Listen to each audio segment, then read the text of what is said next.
per the academic calendar, midsem is scheduled between 21 February to 25th February. So after that, Professor Varanasi will continue his part. So this is basically a course. I think you have already seen some outline which I have written in the Teams page, and this is a very beginning course for chemical engineer undergraduate course, as how to approach towards modeling of a process engineering problem, be it chemical reaction engineering or heat transfer or mass transfer, and simple tank in series model or interconnections of several mixer assembly. So there will be several in cases where you will find this course to be very useful. So in general, I will try to give you an idea about how to write or how to build models for process problems, how to approach that problem, and towards its solutions. And finally, that is another important three things. The first two is what is a model and how to approach the model, and third is how to approach for the solutions and analyze the output of a process model, whether the model that you have built is suitable enough uh, to explain the behavior of the process. So the results are very important and that need to be analyzed. It is not just that we have obtained some values and that is all. So we have to cross check that results and try to improve the process model. So these are some of the textbooks, and okay, this is being recorded. Very good. So these are some of the textbooks. I have the soft copy of this Ramirez computational methods for process simulations, which I will upload in the Teams file section. This Roger Franks is probably available in hard copy in library. I have not found any soft copy, but these two books are very much similar. So in fact, you can see that this Roger Franks is pretty earlier old book, but this is a very standard textbook. And most part of this book of Ramirez has been inspired and followed the topic and content of this Roger Franks. There are other reference books you can also find out. This Cedar and Tate, Cedar and Cedar, this product and process design principles. But these are some reference outside reference book which you are interested. If you are interested, you can also go through some part of them. But mostly the topics that will be covered in the class will be your in the course content. So I'll not go into the detail of these topics, which I'll again, of course, have to repeat from time to time. But there are two prerequisites, that's mathematics 3 and 4. And I think this is just taken from ERP. So don't worry if I'm have put it anything wrong in terms of subject name and code. But this is basically some mathematical techniques, especially numerical methods, are prerequisite for this course. And these are some expected outcome as general customary I have written. And grading is basically online semester grading. Attendance is typically mandatory. For that you do not miss any of the course topic and content. So this is the general outline, and if you have any questions over this, you can ask me. I'll now go to the course timeline plan.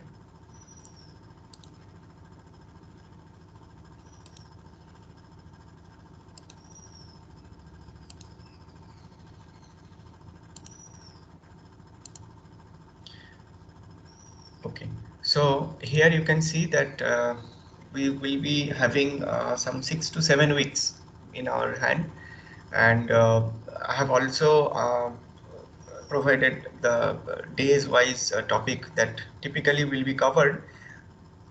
Of course, this is a tentative plan. There will be some ups and downs, and of course, in terms of topic that will be covered, maybe some extended discussion, some part will be covered, or maybe will be just given some outline, I will be asked to go through this topic, remaining part like that. So this is a typical outline.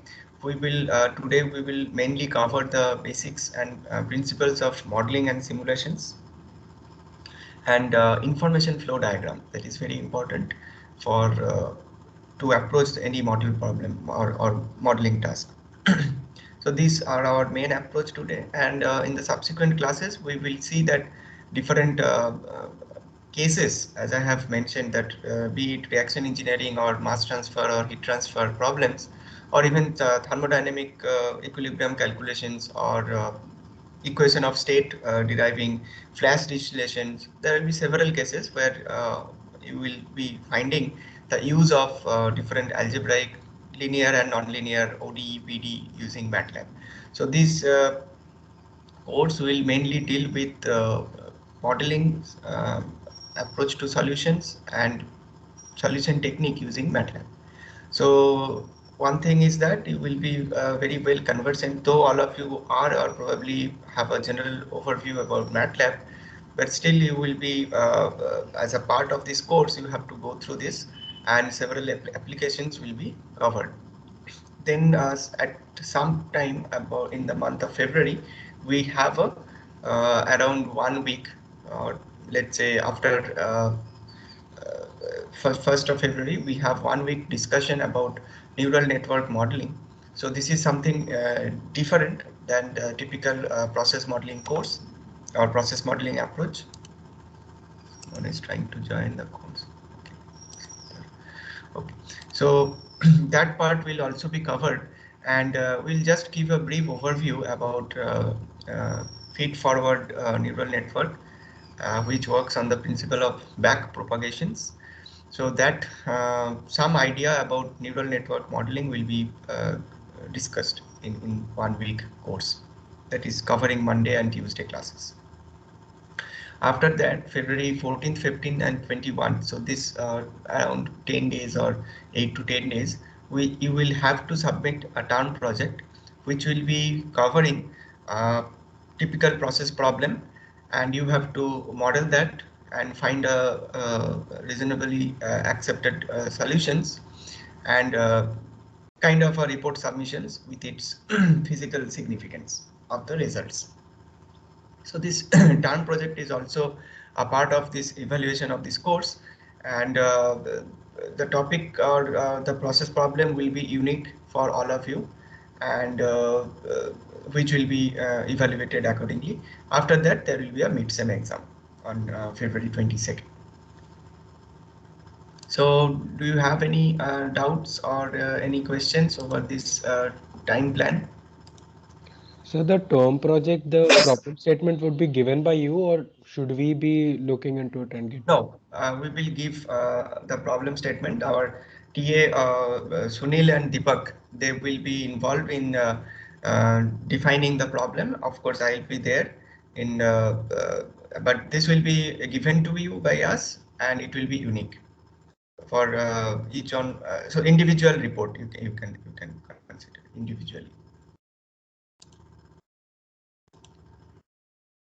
Okay.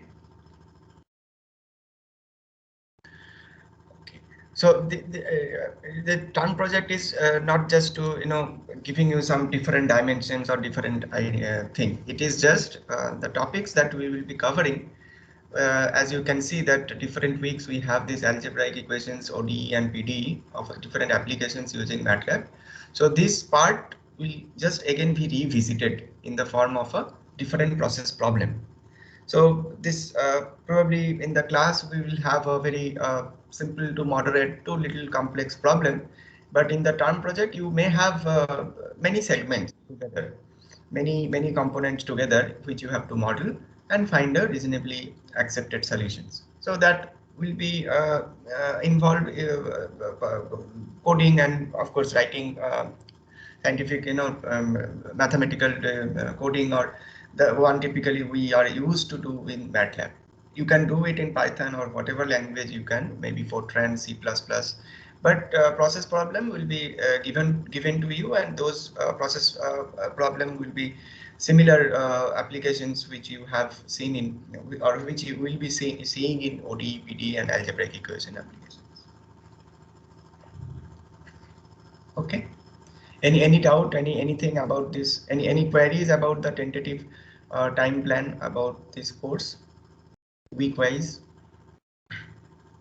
So I have already mentioned the deadline time about your mid-sem exam, so which will be conducted in the window that is that is given to us.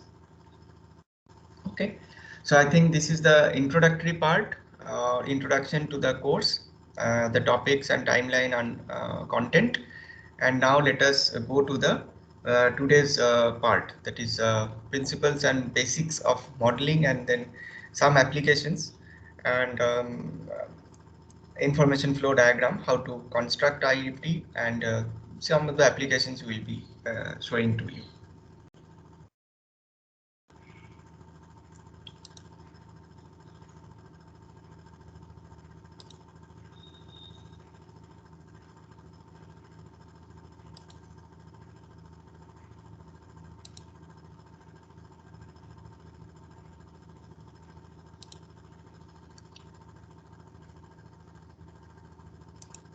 Okay, I will just first give a case or discuss a topic which is a familiar or to you.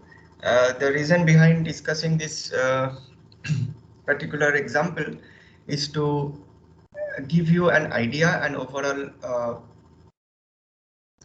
concept about this, why this course is important. So I could have just simply started with different postulates and different ideas, but I thought that first I will give an example to you about this particular concept of CSTR modeling, and then you will understand why the process modeling and simulation is important.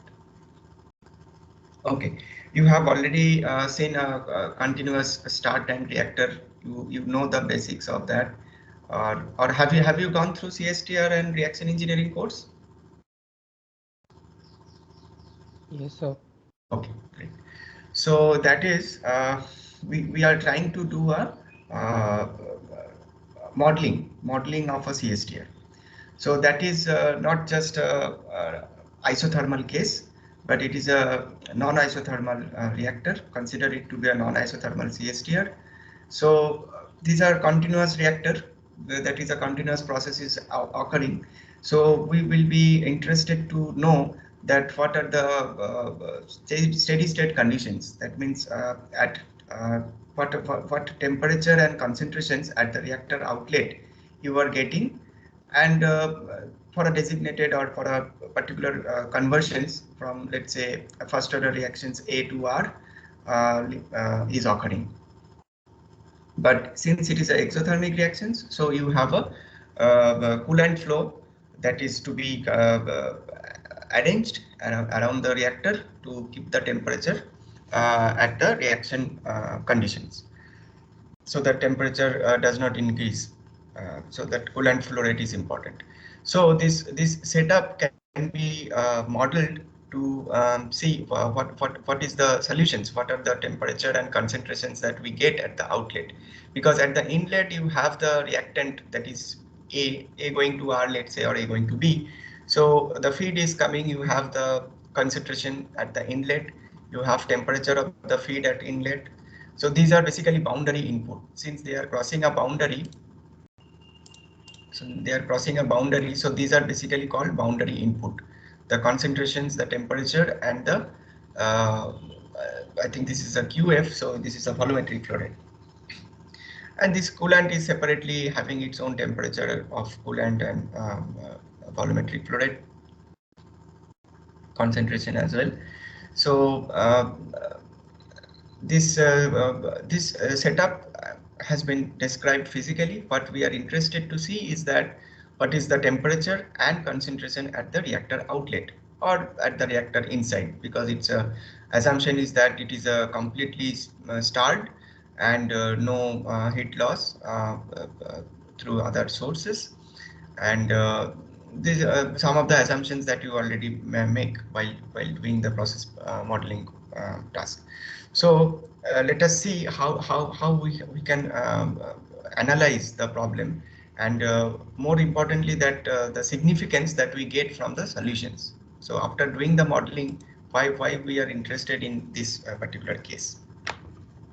Now let's say this is that A going to R case, or A going to R, this reaction is happening in the CSTR, which is the exothermic reactions and first order.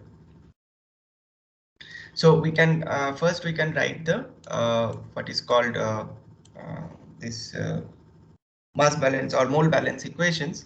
Now let me introduce you with the term. This you can also derive from the fact that the design equations that you have already familiar is that when we write for a CSTR, you have already written this particular formula. V by Fa naught equals to Xa by minus Ra. So in terms of flow rate or molar flow rate, we can write it as Fa naught by Fa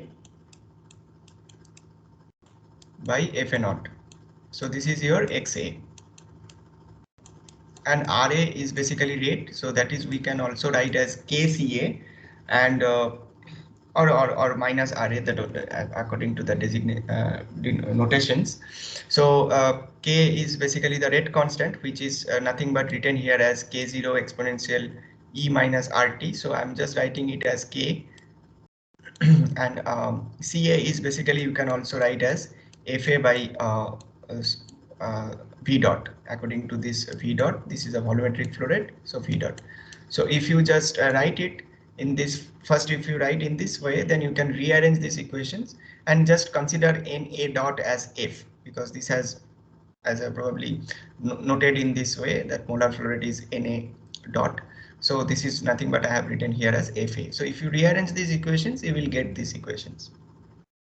And this is nothing but the for the species A mole balance. This is for R, and these are basically heat balance equations. So this is the feed is coming at a inlet temperature of T naught, which is the boundary input, and at the reactor it is the temperature T. So the heat that is basically absorbed in the reactor, it has to be supplied or released, that is coming from the exothermic heat of reactions. So heat absorbed and heat release has to be equated to keep the temperature at T, the reaction temperature.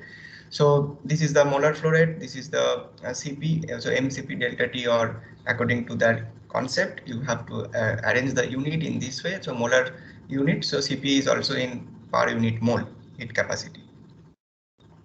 So these three equations, and you can also see that there are three unknowns, right? So one is you are interested to find out what is Fa at the reactor outlet, what is F of R, and what is T.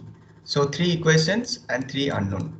So you can easily model that problem and you can easily get a solutions. But what is important is that we always expect that you will get a solutions which are simple and unique, and a single value. That is more important, is called a single valued functions, or single results that you will get, right? But there are cases where we just consider as a mathematical problem where you have more than one roots, but you often ignore or discard the other roots, and you accept only the one physically meaningful roots. And you consider that to be, let's say you are solving for some time or something where you have got some negative value, and you consider that it cannot be negative, so only you accept the positive root. But this case of problem where you have the CSTR non-isothermal case, and you are trying to solve the temperature and molar flow rate at the reactor outlet, which are typically the dependent variable or the process output, there you may not find a simple single valued results or data. You may have multiple routes. So you then will come to a confusions that which route you have to take or which routes you will be considering. So this particular process analysis will guide you that why modeling is important and what are the effects or what causes to create such different routes. more importantly, again, I am repeating what causes this particular case to have multiple roots. So you have to identify the source. You have to identify the particular reason that why you are getting more than one roots. So that tells you that why this process modeling is very important and computer simulations, because this gives you an eye to into the behavior of the process. So basically you derive the insights or enough significance into the process behavior. Apparently you might solve some mathematical equations, or apparently you might solve some algebraic or ODE PD, but back of the envelope you have this whole understanding about the physical significance of the data, physical purpose of doing this model, and why the results are like this. Sometimes if you change some parameter, so in this case, if we outline or if we designate this FA, FR and T as our what is called, sometimes we call them as state variable. State variable or dependent variable, because these are variables which are characterizing the process, which are characterizing your process output, not only output, but it is the major element in your process behavior. That is temperature and outlet flow rate, because outlet flow rate will tell you that how much conversions is happening, how much yield of R is happening, what is the temperature at the outlet. So these are your major process variable or state variable. Now what could be the input parameter or what could be the process parameter? So these are your process parameter. Let's say CP, let's say T naught, that is feed temperature or inlet temperature. Then you have K0, which is coming from the rate constant and fitting the rate experimental data into the rate law. So these are your input parameter. In fact, this the molar flow rate at the boundary or at the input. So some of you are still joining right now. Anyways, okay. So these are process input. So the purpose that I was telling, that this not only to find out the reason why you have got so many multiple routes, but also the effects of this parameter on the behavior of the state variable. Sometimes you may get multiple routes, sometimes you may get no routes, sometimes you may get a single unique and routes. So these are detailed behavior that you have to identify by doing this analysis or modeling task. So this is in particular very important. This gives you a concept of multiple steady state, which we will discuss as a separate part in a later time when we will encounter nonlinear algebraic and differential equations solving simultaneously. So a separate class has been given for this multiple steady state reactor discussions and the stability of the steady state or behavior or characterizations of the steady state values. But the purpose I wanted to tell you, just to introduce you about these things, that you might sometime get several routes. So you have to identify that which route is important, what is the cause behind that. That means just not by finding the results your job is done. Your job will be only done when you will identify that your model is robust, your model is able to characterize a process over a wide range, and there is a scope of improvement. That is another task. So in very first attempt, one is not able to make a process model uniquely and very successfully. It is a basically continuous evolutions. So you update your model, you improve your model. So that is the beauty of this course, that a process engineer or a chemical engineer who are supposed to be routinely doing this design and optimizations of process, and there this simulations course and process modeling and computer simulation course is very important. Okay. Now one question is asking by Sneha Bandhu that are you going to teach us MATLAB? No, I'm not going to teach us MATLAB.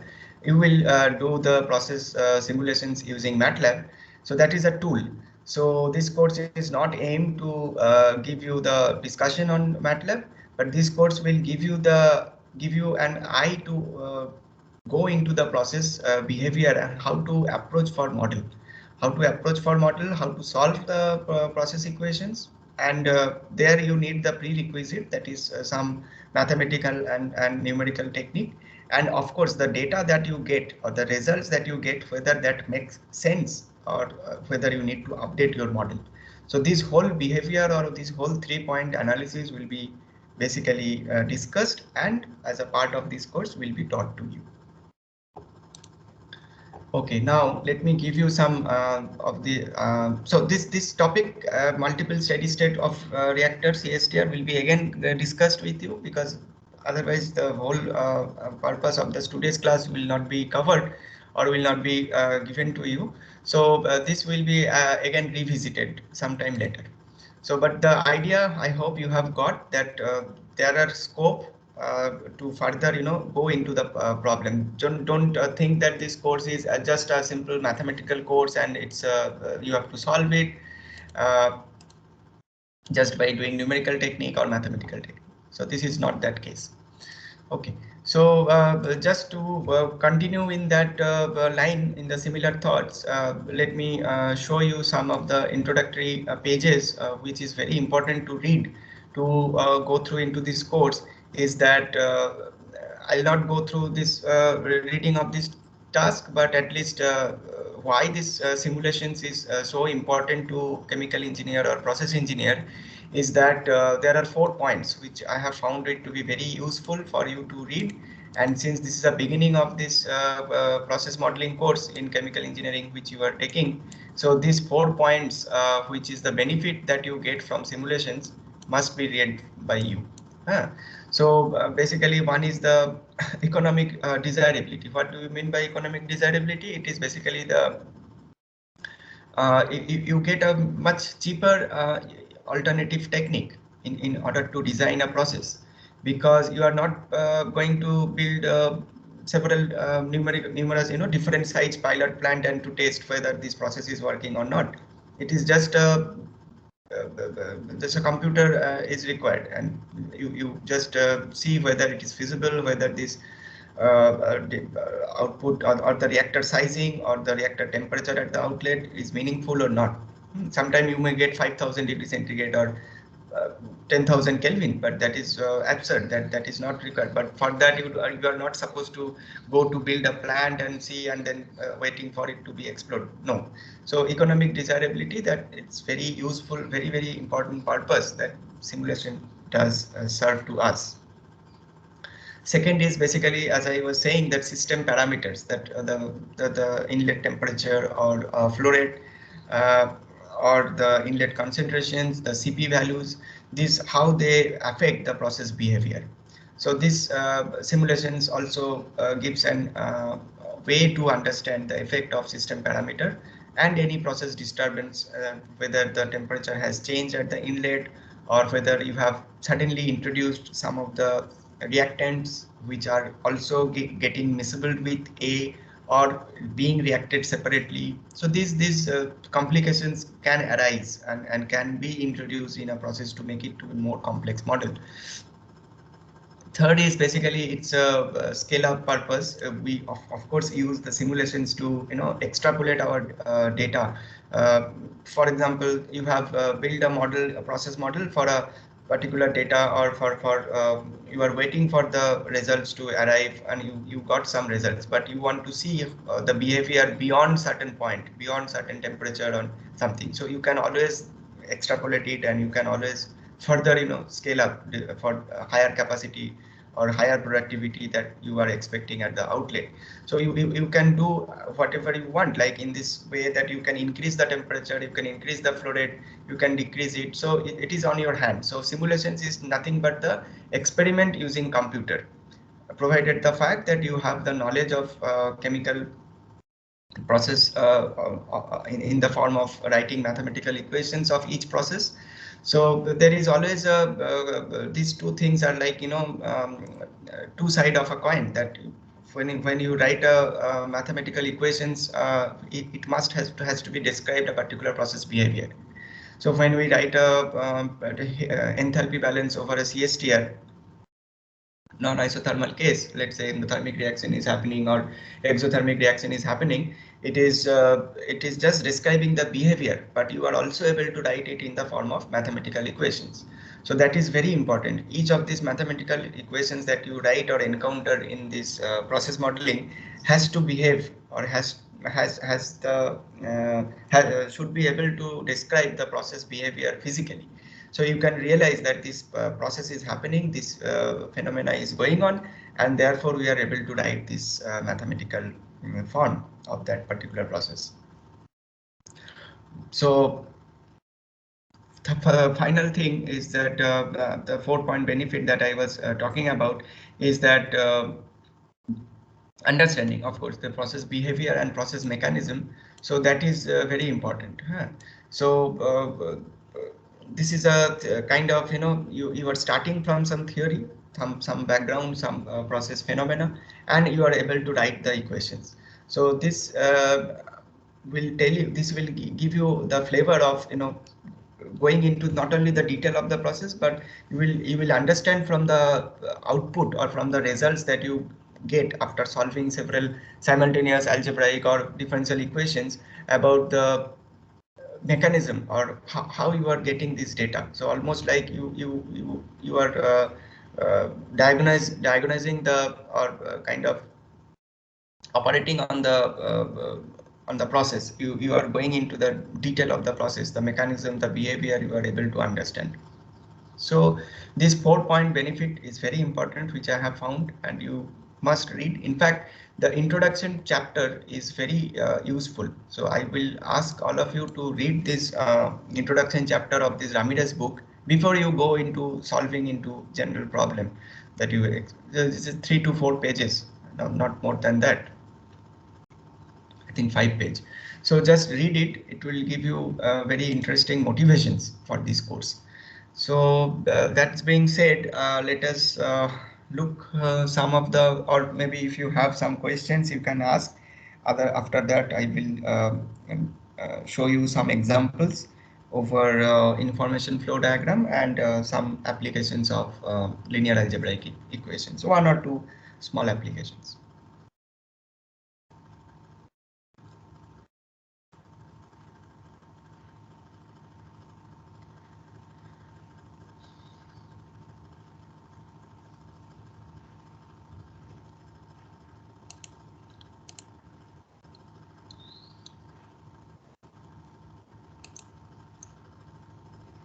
Do you have any questions, or you want to add something?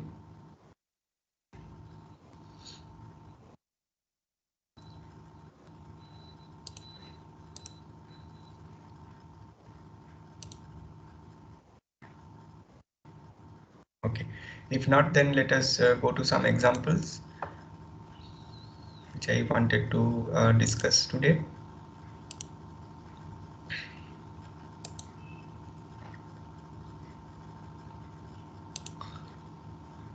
Okay.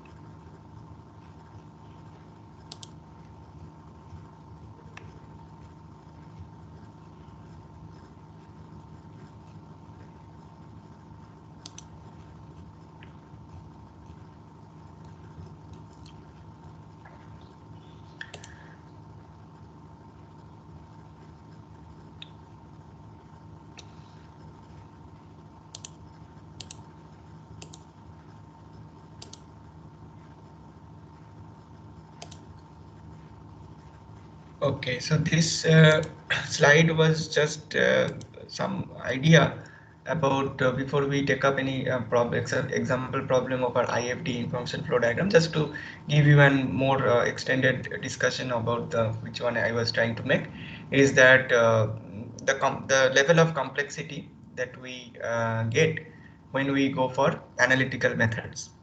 Analytically, if we are able to solve it without doing any numerical technique. So this is the level of complexity. We just encounter very one or two linear equations which are easy to solve or very trivial. Otherwise, it's becoming more difficult and starting from difficult to essentially impossible and to solve. So nonlinear equations, if you have several or many ODE and PDE that are impossible to solve analytically, remember. So this is just the thing that you are familiar with, quite familiar, but still as a matter of things. So the implications that we are getting from here is that there is of course a rigorous complex problem when we encounter numerical technique is must have tool. So we must have to employ a numerical method tool and numerical technique which are nothing but very well implemented in the form of several subroutines involving calculations of several ODE and PDE, even nonlinear algebraic equations by MATLAB. So this numerical technique is a must-have item or tool that we want to use when we do not have an analytical solution easily. This is just the discussion that I made, and this is just a schematic flow. So nothing more explained here. It is already we have. So this information flow diagram, that the major task that we will see through some examples, and after that we will have a linear algebraic equations where several mixer assembly are there, and you have to find out the concentrations leaving each tank. So that cases, that examples will be discussed in today. Okay. So let's say you have this. Okay, one more point is that just to add that nowadays the when we do not had enough availability of computers or things, that then there were 2 point of bottlenecks, not only doing the mathematical model but also the computation task. Sometimes graphical solutions was the only way, or sometimes just to get some intuitive solutions without the help of computer. So nowadays it is just the defining the problem and making a good model. That is the bottleneck. Computations, there are several subroutines, there are several computers, digital computers, and which are very advanced, and you can solve many things at a time very quickly and efficiently. So the bottleneck lies on the understanding the problem and defining the model, and then go for the solutions. So this is just the one point of bottleneck where you have to understand the problem and make a good model out of that. Okay, so this is a case, let's say, where we are going to see how to make information flow diagram.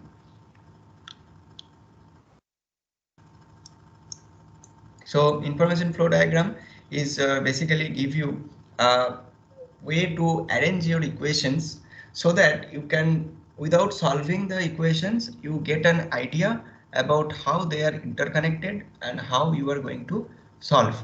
So which technique you are going to apply, whether you are going to apply algebraic technique or ODE or PDE. So the idea behind it's very simple. You have to arrange the equations in a good manner. Not by the term good manner, I want to say that the sequence must be maintained from start to end, so that the behavior can be, at a glance, can be visualized. So how to do that? Let's say you have this continuous flow tank where you can see that height is a function, or height is height of the tank, or in the liquid level in the tank is a function of this F1 and F2. So very simple problem. It's just a tank and flow problem, but what we are essentially getting is the idea that how to arrange the equations, and in what way that gives an idea that well, if I started arranging this equation from sequencing manner from start to end, then the behavior of the process can be very much analyzed and understood. So see that what we can write is that rate of accumulations. Of course, we are trying to do a overall mass balance or mole balance. So So this yeah, so this is the rate of accumulation equals to inflow minus outflow, and we have this just a simple equations which relate the height of the tank, which will depend on the time, and because F1 and F2 are different, and how Z is varying with respect to time. So it is just input. So these are your input. So this is basically IFD is nothing but several blocks, several block diagram. So each of these block represents a particular mathematical equations. That is the very unique feature, or one important feature rather, of IFD, or creating or making an IFD information flow is that you have as many blocks, right, to characterize the process, where you will be actually solving the state variable, or dependent variable, or process variable. So you can very much make a triangle. So this triangle represents that you have to do a integration. Okay, so since you are just beginning this process modeling course, this is the very first course you are encountering. So I will, so this is very important that you do not miss any of this step. So once you become more conversant, then you can of course do it accordingly. But in the very first attempt, you go step by step. That is, in that way, your understanding will be better. So this whole lot of system equations. Right now you have only one, but when we some of the examples which will show, I will show you after this, will have several equations. So you have to arrange them in that sequence so that we can understand the, as I was saying, from start to end, the logical flow. So this term is very important. The logical flow of the equations must be there. But because through this logical flow, you can understand that the steps that are consisting, or the elements of behavior in that describing the process. So which process, which step is happening first, after that what. So in that way, and this way, if you analyze, then you will understand the mechanism of the process. Not only the mechanism, also that which variable has to be solved, and what which are the input variable, which are the output variable, which are the process parameters. So arranging the equations in the form of IFD is serves this purpose, many purpose together. Second example, let us see that you have this two flow through two valves at the inlet point. This is the inlet and this is your outlet, and you have this atmospheric pressure, hydrostatic pressure at the bottom, P2. So there is a discharge. So this, from this side, the liquid is coming, let's say water flow is happening, and this is discharged at a pressure P2. Again it is discharged at a pressure P3. So height is again dependent. Now in the previous case, you can just see that there was no complications. In fact, this just F1 and F2 supposedly not to be controlled through any valve. Um, but here you have this operations of valve, so you have the pressure difference across this point, and you have to encounter or some of the equations which will describe this flow through this valve from a pressure difference, or across the pressure differentials P1 minus P2 and P2 minus P3. In the overall process, your height is also dependent with F1 and F2 like previous.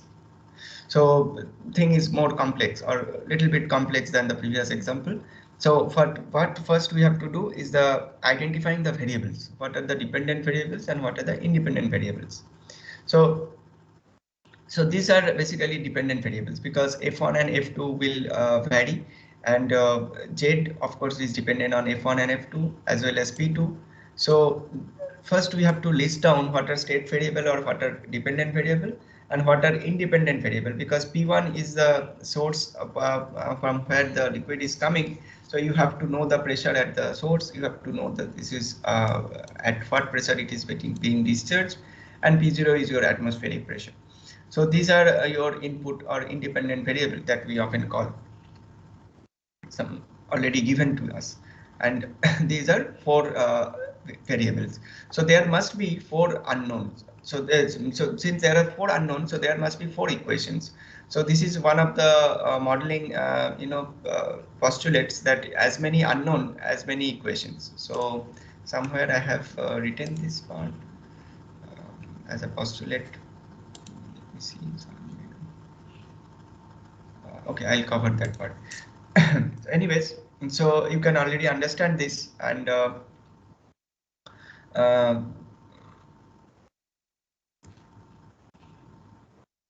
yes, here. So number of equations should be equal to the number of unknown, and only one any equations that can be solved for an unknown, provided that other parameters or other they are supplied from other equations or other sources. So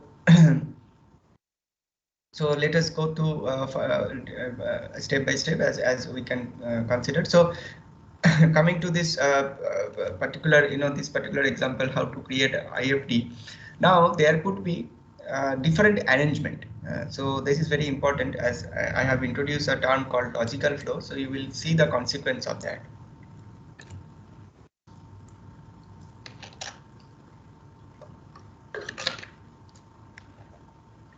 It's basically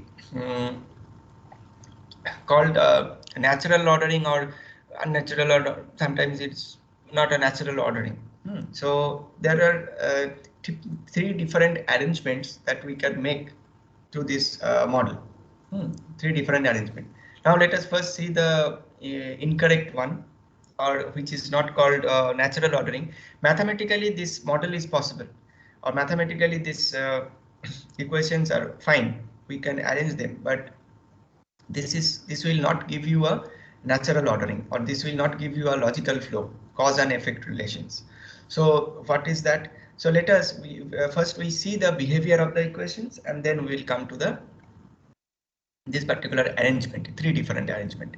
So what are the equations that we have that we know is basically the P1 and P2 is the pressure differentials across the valve, which is nothing but written in this.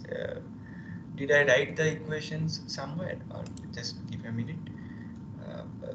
Pressure difference equations across valve. Yes. So this is basically the typical, volumetric flow rate relating the valve coefficients and pressure differentials. So these are typically known to us, this form of equations rather.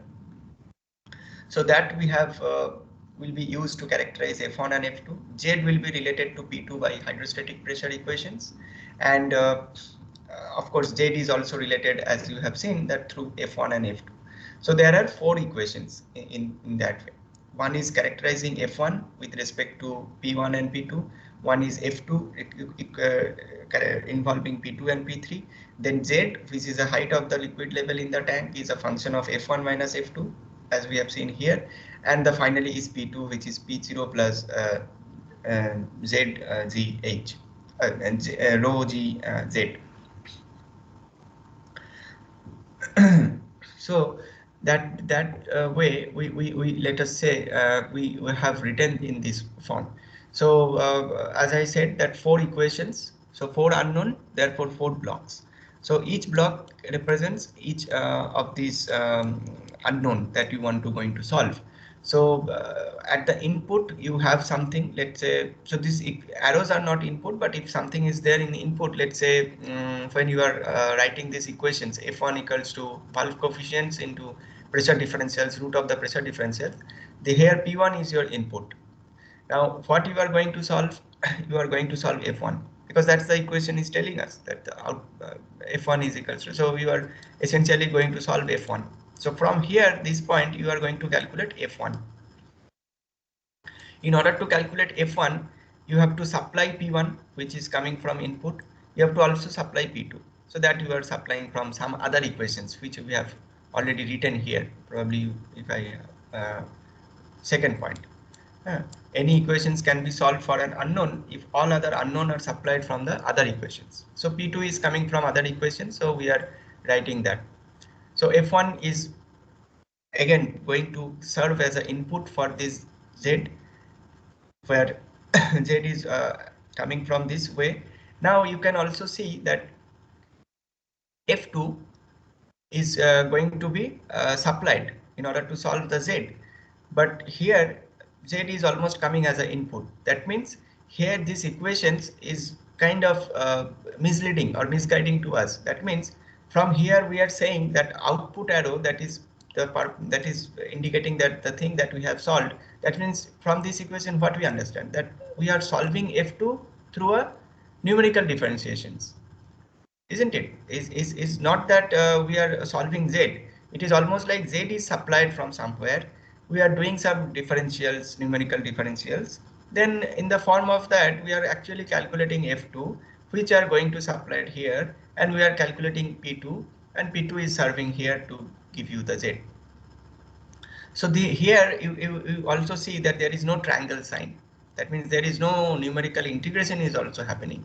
So this is something very kind of hazy. It's not very clear that what is happening here is, instead of solving Z, which we are more familiar, we are almost like solving F2 through a numerical differentiations.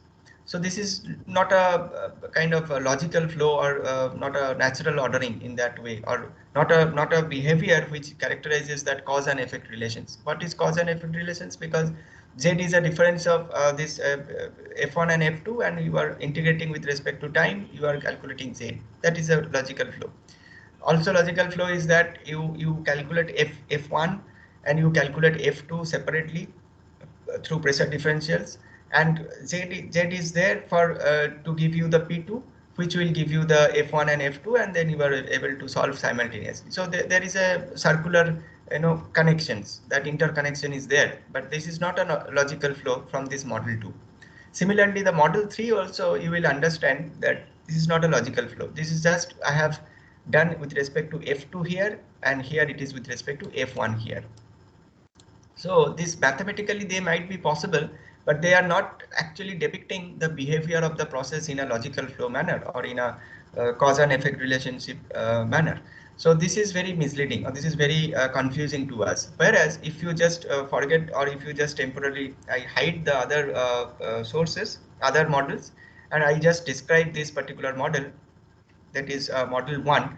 Now let us go through the again 4 blocks, 4 equations, and let us see how they are getting solved.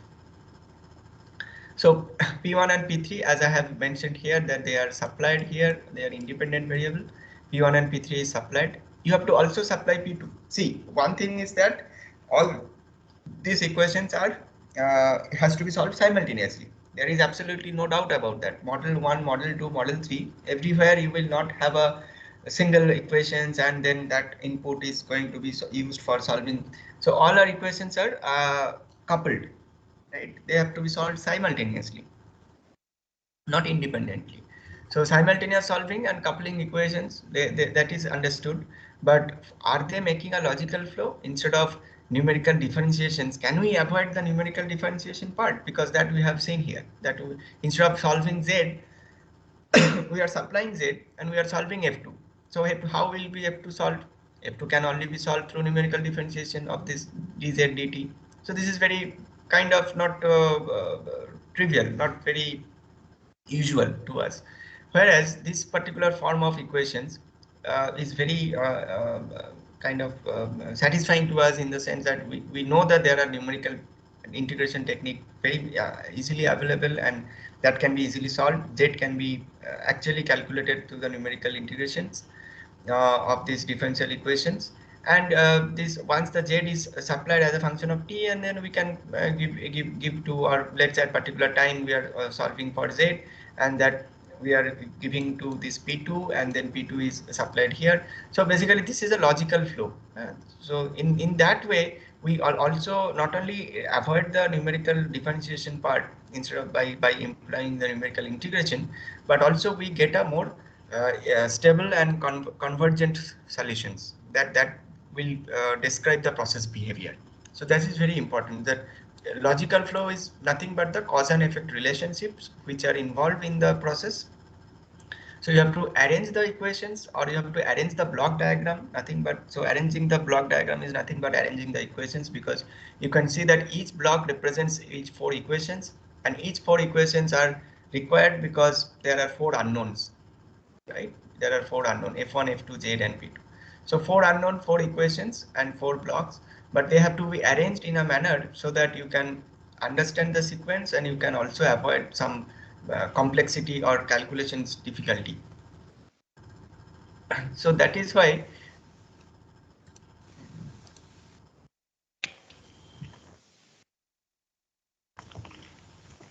any question?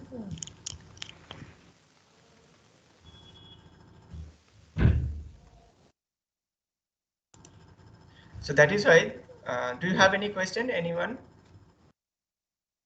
Okay.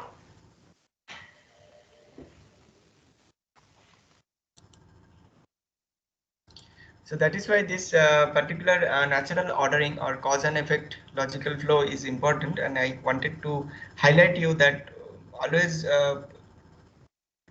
form or make the is IFD or so that you do not run into difficulty.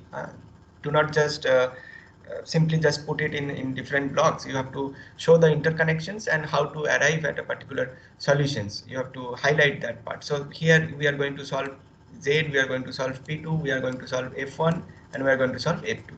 So this makes proper sense as well, unlike the one which we had earlier in the latter two cases. Okay, so that was the thing that I thought will be should be described here, and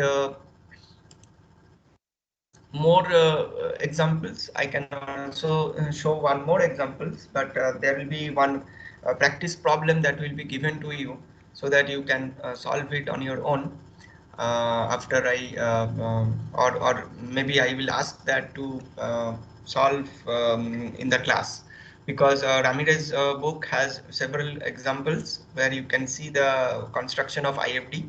So that book will be supplied to you. So maybe in the next class or some other class, I can ask you to solve some practice problem in the class itself. So let us see one more examples before we take up one mixer connecting interconnected several mixers, and a case of a linear algebraic equations, simultaneous equations, several equations.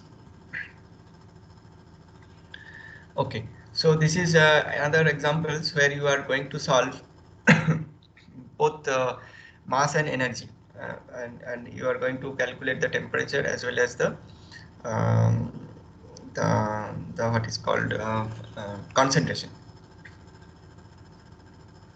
Um, mm, no, not concentrations, but maybe this we can also again introduce the term A into Z. So the height and temperature, tank height and the temperature leaving the tank.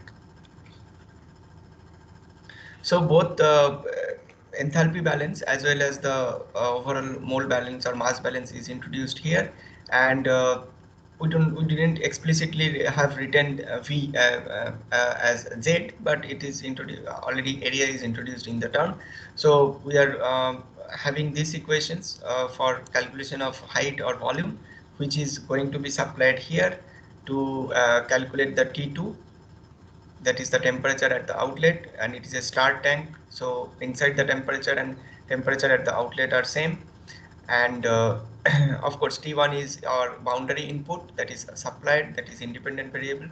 So in this way you have basically 4 equations. We can construct 4 equations. How? Because there is also a jacket or where you have the temperature control inside the reactor or inside the tank. So PS is nothing but the saturation pressure, or no, it is not coolant flow. It is basically a steam heated or steam jacketed arrangement.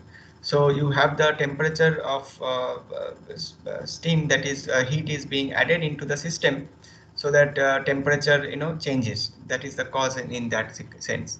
Because you have the T1 coming, how suddenly it will go to T2, because you are adding heat from some steam jacket. So that temperature and pressure relationship from the saturation temperature pressure relationship. So that is one equations you have in your hand where you are going to get the TS, that is temperature of the at the boundary wall. Then that TS is used because you have the wall surface area and you have the heat transfer happening across the wall. So you have the another equations which relate the heat input into the system, because that heat input is going to affect the behavior of the temperature in the tank. That means the T2 or the similar temperature or the same temperature at the outlet. So all you can see that there are four equations that you can organize.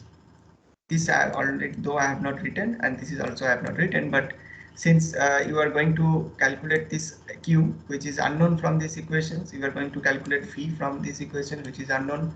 You are going to calculate T2, and you are also going to calculate TS. So always you will find that as many unknown, as many equations block, and this has to be arranged in a logical sequence. So this another examples where you can do in this way, and wherever you will have these integrations, you are writing in this way, so that you physically you can understand. Sometimes the IFD might be given to you, and you might be asked to construct the process or outline of the process or the schematic of the process. That is also possible. Suppose some IFD is given, and then you have to go back into the actual problem definitions. So in that way, both way you have to be careful, and you have to understand the problem statement and read the problem very carefully. So this is a typical, a little bit more complex problem, is that you have two input in your system. That means two specific heat and etc. And you have the output. So it is basically steam jacketed vessels with mixing happening. So this particular case has been described also here, and the IFD has been constructed. You will go through it on your own. I will not describe it again, but the way it is done is like this. You have to first identify you have to first list down what are the variables that you want to solve. That means what are the variables that characterizing the process behavior, which are also called state variable. What are the boundary input? What are the initial values? That means initial values of what? Initial values of the state variable, because at t equals to 0, that you are going to those are going to be supplied at that for some time, initial time you are going to start it. So at t equal to tf, you are going to see that their behavior or their values. So initial values of the state variable has to be there, because if you are having differential equations, you must have some initial values. Now boundary input are the inlet values, or initial, not the initial. So there is always a sometimes you might be running into confusion that what are initial values and what are inlet values. Inlet values are not initial values. Inlet values are basically the values of the process or variables which are crossing boundary. That means at the inlet side, at the input side, they must be supplied. They are single value. They are not changing with time. They are not characterizing the behavior. Rather, their effect, rather their perturbation of that parameter.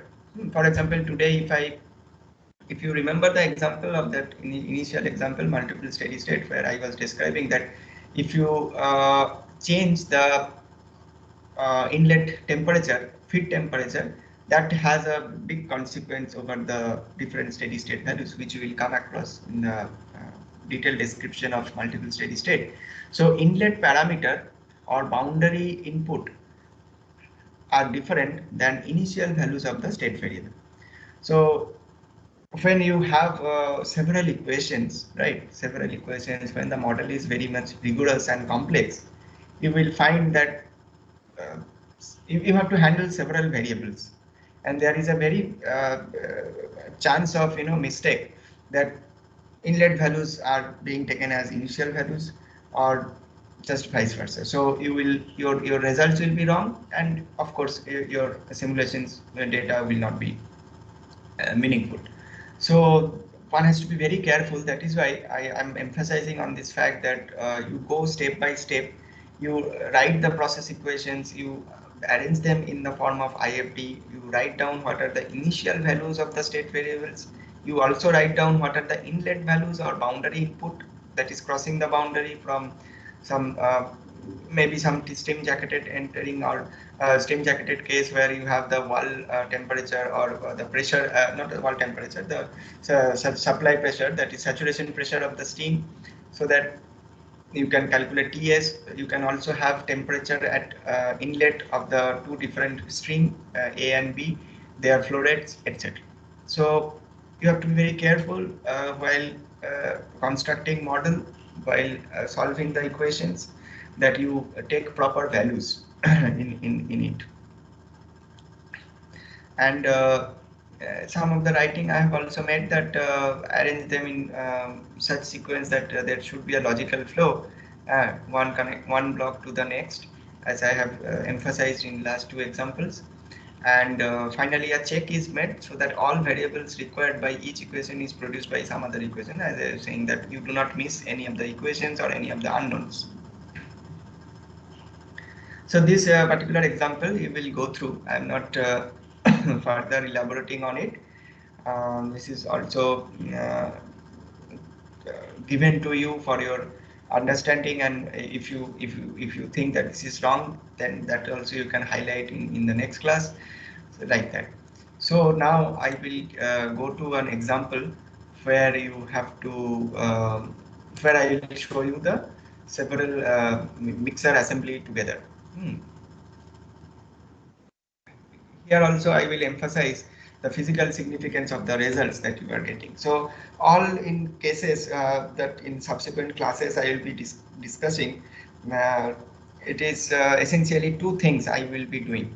Is not only showing you the this kind of IFD or model task, or solving the equations and getting some values, but I'm also I'll try to emphasize and I'll try to explain in the physical significance of the results that you are getting, and whether that makes your model very meaningful, or whether there is a scope of improvement if you change the in boundary input, or if you change even the initial values, how they are going to affect. So there are two ways you can see that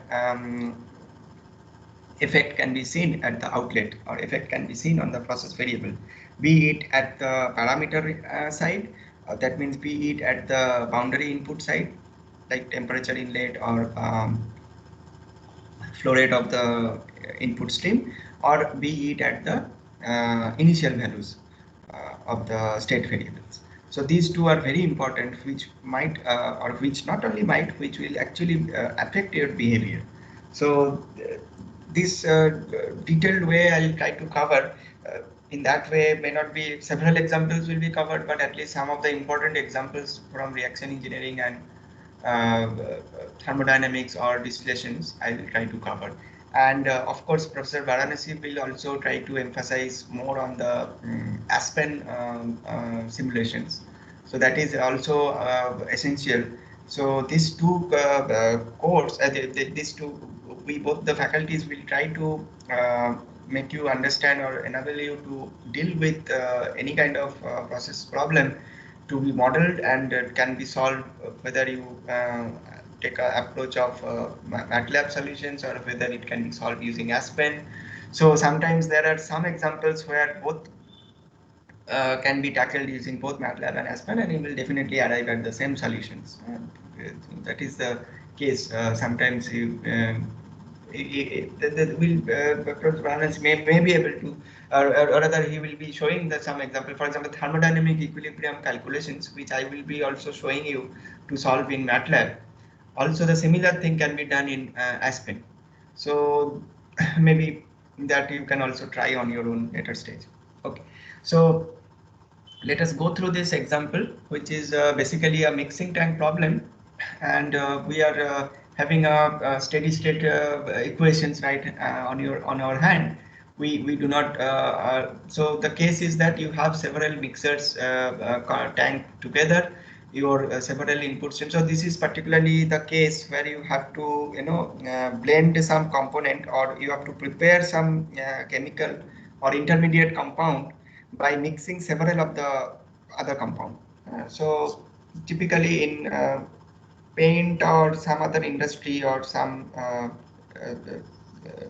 chemicals manufacturing industry, where you have to let's say this several detergent or since this raw materials that we use or for our daily or disinfectant or this kind of companies, FMCG you can also call.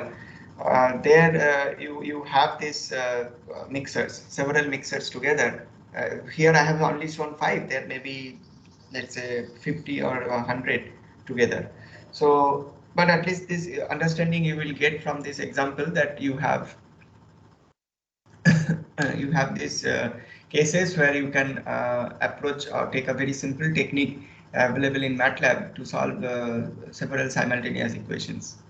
So first thing is that you have to write the steady state mass balance or mole balance equation across each tank, and then you have to connect all the equations and you have to solve for the unknown. So what is the unknown? Unknown is nothing but the concentration leaving each tank. That means concentration at this point, concentration at this point, and this and this. So this is just extra additions, that is volumetric flow rate. Q is nothing but the volumetric flow rate. C is nothing but the concentration. So together you get a molar flow rate. So 1 and 3 are just the inlet side or not only inlet side, but concentration is provided or some additional supply is given. Do not need to consider any unsteady or transient behaviors. It's just let's say steady behavior and already is happening and you are adding something.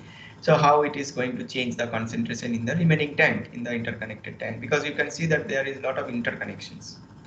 So when there is this kind of situations, we have to arrange them in this form of a linear algebraic equations, which you have already encountered and you are very familiar, but the meaning and significance are probably left behind, so which I'll try to discuss here. So this type of linear algebraic equations you will find in mixing tank problem. You will also find in where you have several structures in civil engineering application, in bridge making, or in those kind of cases where you have several structure where you have to make a force balance across each node or across each that is called truss, or there is some word in this civil problem, I think solid mechanics or some problem, you have to calculate truss. So that force balance across several structure in bridge or in construction cases, there you will also find this kind of Ax equal to B, or this algebraic equations behavior. So what does this significance? This X X is nothing but your state variables. They contain the state variables, which are here nothing but the concentrations, C1, C2, C3, C4, C5.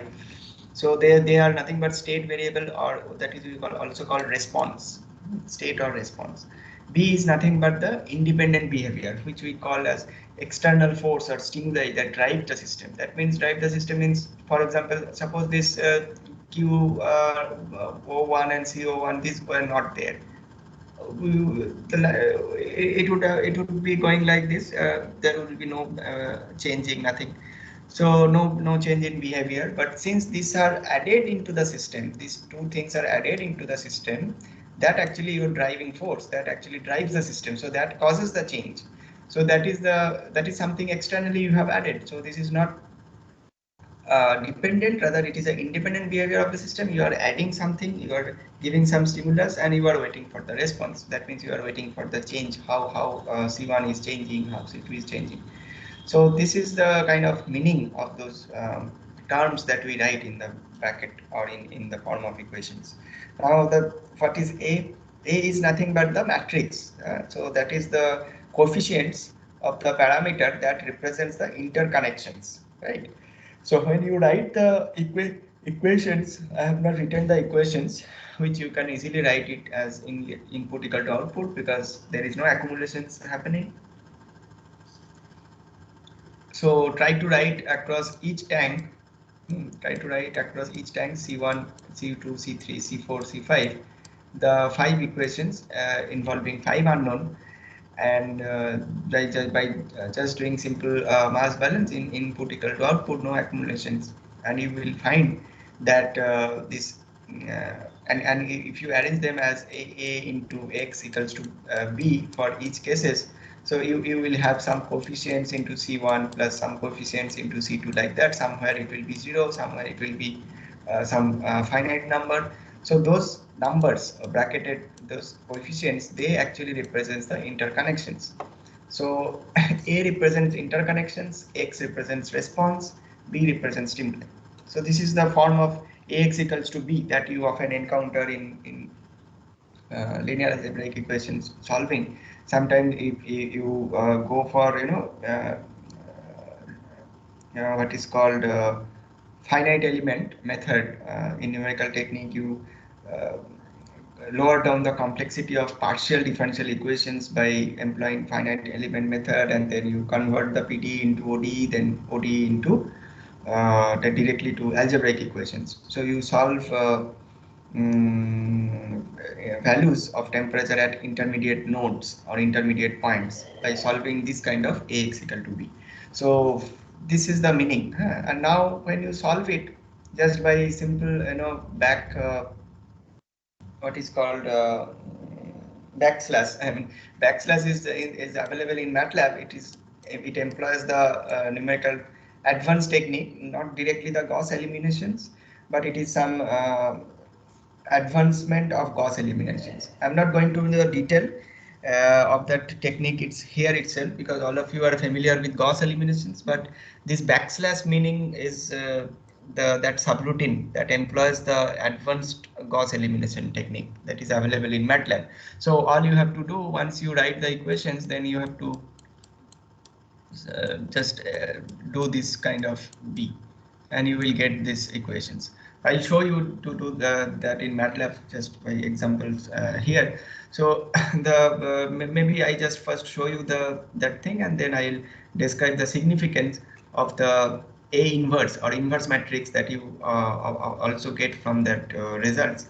And somewhere you will encounter the non some zero values inside the coefficient matrix where of the A inverse, not the A. So what are the meaning of that? So that I will describe now. That I'll describe after I show the MATLAB demonstrations. So let us go to the MATLAB part with the code itself. Probably I have written the input itself. Let me open the MATLAB.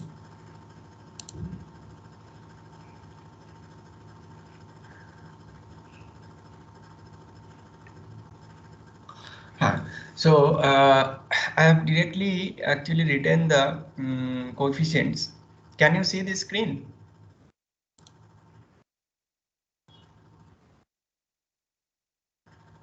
Can you see the screen here?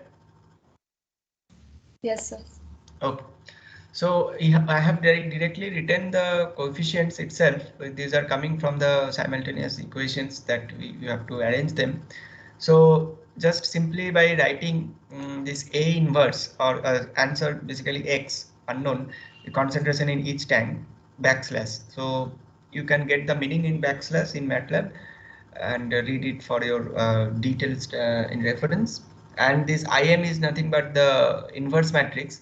So if you just write INV as A, you will get the inverse matrix. So you get some values. Answer is nothing but the concentration of this tank, C1, C2, C3, C4, C5, and also you get the inverse matrix. So here you see that in the inverse matrix elements, some of the elements are 0.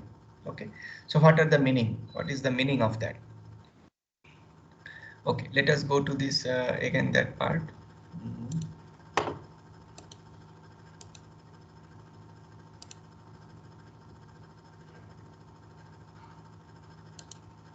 Okay, so so This you can also think of that when we used to do simple, mathematics, this is nothing but we multiply the coefficients of inverse matrix with B, elements of B, right?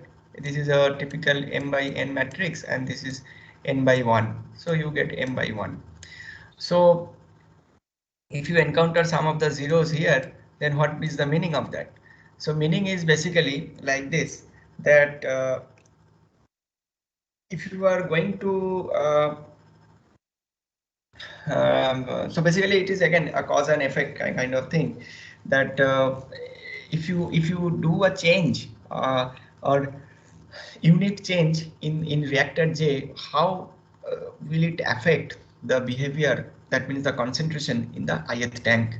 That means how will you describe these numbers? This is nothing but let's say this is a 5 by 5 matrix, so 5 unknown and 5 reactor. So this is fourth column, this is fifth column, and this is 1 2 3 4 5. These are all other numbers are non-zero. Okay, these are all non-zero numbers. Even this is a non-zero number. So this is nothing but 4 1, sorry, A1 4 2 4 3 4 and 5 4, right? These are basically zero. So what we are essentially understanding is that there is no effect in the tank 1 2 3 5 due to the flow from tank 4. That is what it is also written here. Change in concentration of ith tank, that means change in concentration in tank 1 2 3 5 due to a unit change in loading to reactor J. Unit change in loading to reactor J means, for example, whether J introduces any disturbance, whether reactor J, that means the weather stream that leaves the reactor J, that introduces any disturbance, or whether that causes any change, or whether that is a reason for change in concentration in ith tank is there or not. If it is zero, that means there is no change. That means there is nothing that is going from reactor J into the tank I, or tank J to tank I.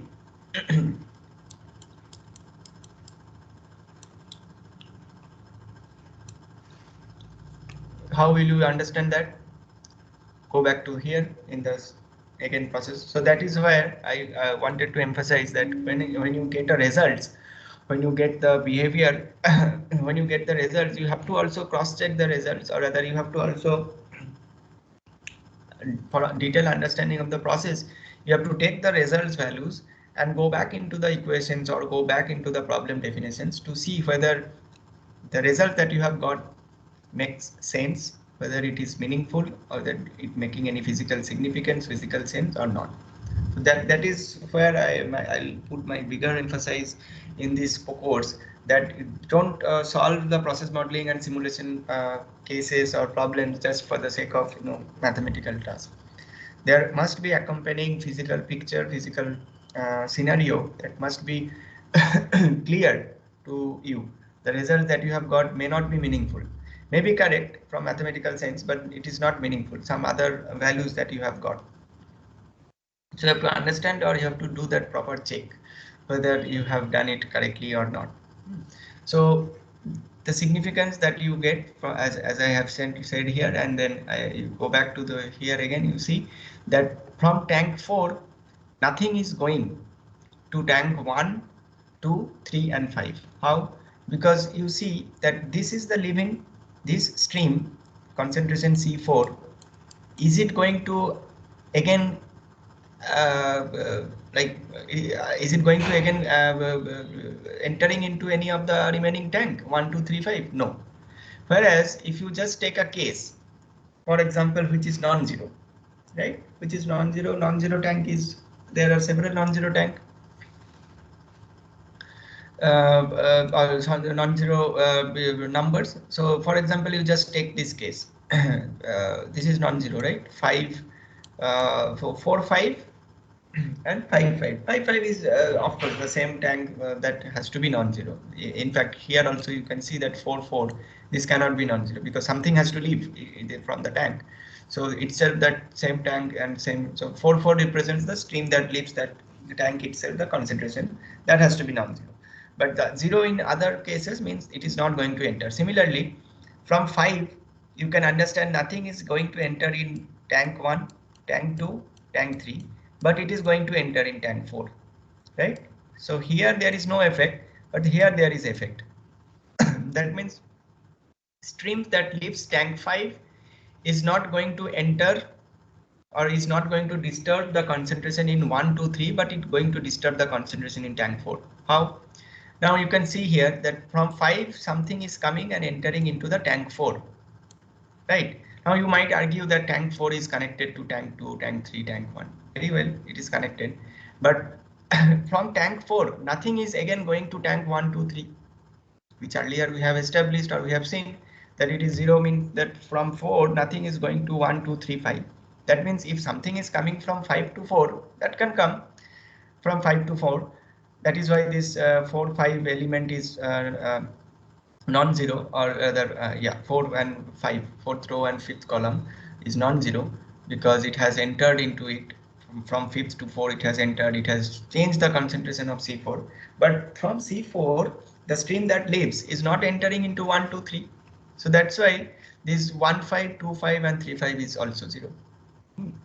So in that way you can analyze your results, and where you basically get non-zero. For example, you can do it this task on your own, that 1, 3, 2, 3, 3, 3, 4, 3, 5, 3 all are non-zero. So all you have to do, you have to see that the streams that leave tank 3 is entering directly or indirectly. Indirectly means maybe it has entered into tank 4 indirectly, or maybe it has entered into tank 5 that actually have entered into tank 2.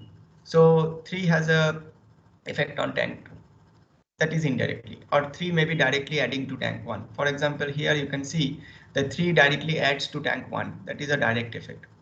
But indirect effect is how 1 is going to tank 2, 1 is going to 2. So that is why 3 is going to go to 2. In this way, if even 3 is going to go to 5 because 1 is going to 5. So that is how you can see that analyze the or interpretations of the interconnections and the results that you get.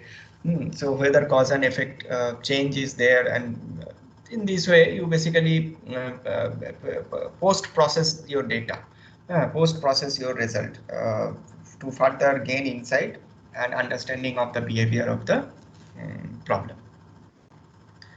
So this is basically the thing that I wanted to describe. And similar cases, of course, you will find when you have to deal with, let's say, an absorber column, plate by plate concentration analysis, or plate by plate concentration of gas or liquid stream. That is, in you have already seen the absorption column, absorption plate absorption column, or tray tower.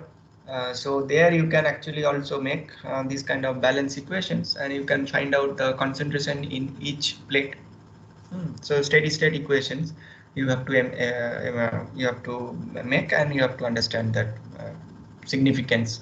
So this kind of problem you can also construct maybe several extraction column, series parallel interconnections, or counter current extraction column, or co-current. So you can construct this kind of several case studies, constructions, extraction column or absorption column or mixing tank problem, where you will find this kind of AX equals to B behavior and the analysis of the results, post processing of the data, and like that.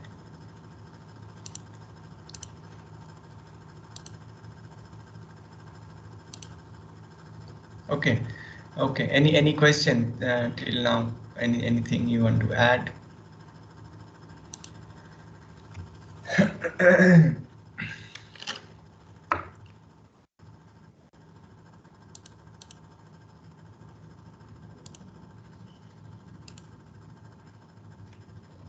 Hello, sir.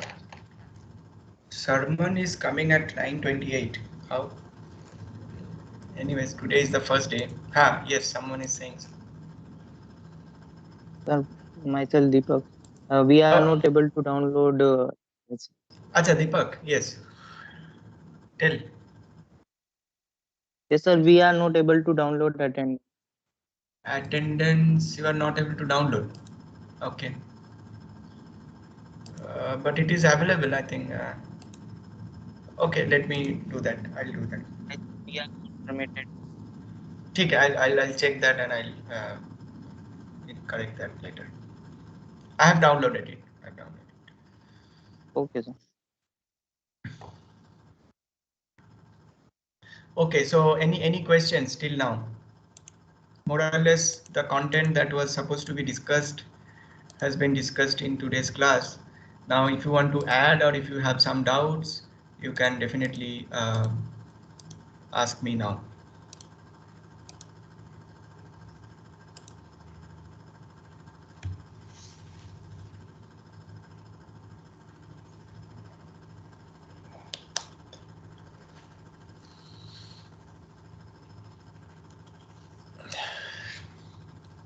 Okay, any question?